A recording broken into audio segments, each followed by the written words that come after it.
There are two things I want to make clear in this video. The first is that I am not a Darwinist, and the second is that I think Darwin was wrong. Both these points need clarification, however. When I say I'm not a Darwinist, what I specifically mean is that I don't believe that everything Darwin wrote in The Origin of Species is correct.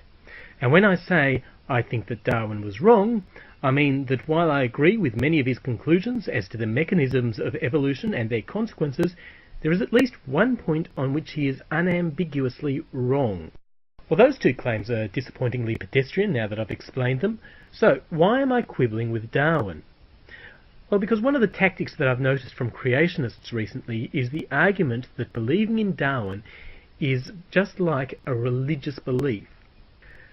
Ben Stein, in his film Expelled, refers to an orthodoxy of Darwinism. The Discovery Institute are also keen to present Darwin's explanation of evolution as an article of faith.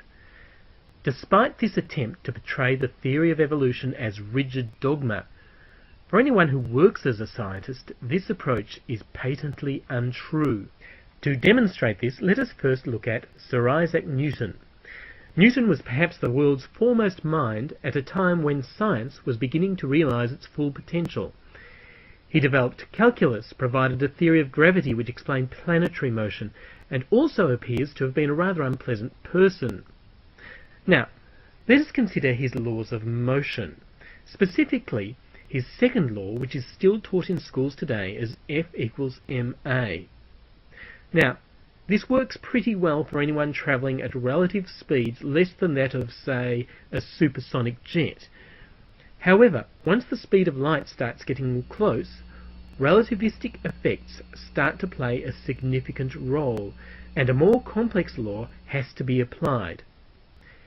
We could argue semantics here and say that Newton's second law is just incomplete, but back a physicist into a corner and he will grudgingly admit that as the speed of light is approached, Newton's second law is wrong.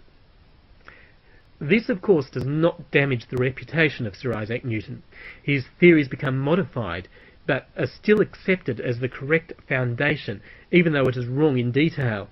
Anybody wishing to prove Newton fundamentally wrong will almost certainly be met with scepticism, but eventually consensus will go to where the evidence points. Newton is but a man after all, and no matter how profound his insights were, he is not immune from error. The approach of the biblical literalist, on the other hand, cannot contemplate the fallibility of its messengers. Consider this example from the book of Matthew, chapter 24. The disciples of Jesus ask him to tell of the impending destruction of the temple and the end of the world. Jesus tells them of both, gives the signs that herald them, and then says, "This generation shall not pass till all these things be fulfilled." A first reading of this passage gives the impression that of the people he is talking to, some will still be alive when the last days arrive. How does the literalist deal with the fact that the world has not ended yet? Well, there are several ways that I'm aware of. Some say that Jesus is referring only to the destruction of the temple when he makes that statement, and the fact that it looks otherwise is merely to do with modern oratory conventions. Another is that the original word has been mistranslated as generation rather than race, which in this case would mean the Jews. Another approach is to say that the generation which sees the portents of the end of times shall not pass away before the end of times actually comes. The point here is not to debate the meaning of Matthew 24, but rather to examine the approach the literalist takes. Jesus could not have been wrong, so it is our interpretation of his words that must be called into question. In scientific terms, Jesus is given the status of objective, independently verified data. Jesus is not just a man after all, and no matter how profound his insights are, these would be called into question were he not immune from error.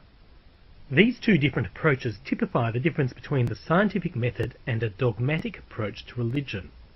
So, how do scientists treat Darwin? Let's look at the tree of life, one of the most important elements of Darwin's theory of evolution by natural selection. According to this theory, once a speciation event occurs, the two populations no longer interbreed and branch off into different directions. On a macroscopic level, this appears to be true, and DNA has provided powerful support for this case. If, however, we look on a microbial level, genetic information seems to occasionally be shared across species. So much so, in fact, that horizontal gene transfer seems to be at least as important a factor as genetic mutation. For microbial life, Darwin's tree has become a web, or, at best, a very confused river delta. What's more, one of the single most important evolutionary developments in life's history is as a result of two branches joining back up. Current theory holds that two early prokaryotic cells, one archaeal, the other bacterial, fused to form the first eukaryotic cell. This is the type of cell found in most multicellular life, including all plants, animals and fungi. This important part of the tree of life is in fact a loop.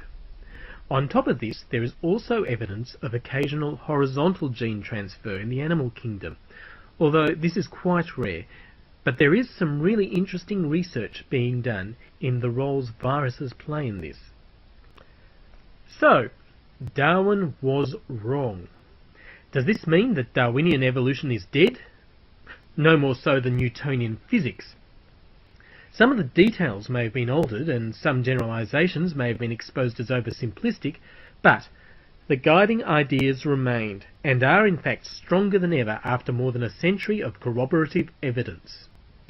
Let us recap on our approaches to Darwin, Newton and Jesus. Darwin's tree of life fails at microbial level, and those who work in the field agree that he was wrong on this point.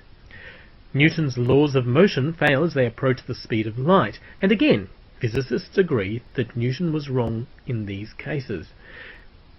Jesus' foretelling of the end of days appears not to have happened as predicted, but apologists insist that Jesus was not wrong, merely our interpretation of him. This is the essential difference between the scientific and religious approaches. The religious approach can allow no fallibility on the part of its prophets, whereas science thrives on the perfecting of its theories. The only reason that the scientific community is so immovable on the point of common ancestry is that there is so much data to back up the claim. Any thought that it is born of some sort of religious reverence for Darwin is, as I have shown, wrong. Similarly, any thought that the fact that Darwin overstated the application of his tree of life brings into question evolution as a whole is false. Evolution is about science, not about Darwin.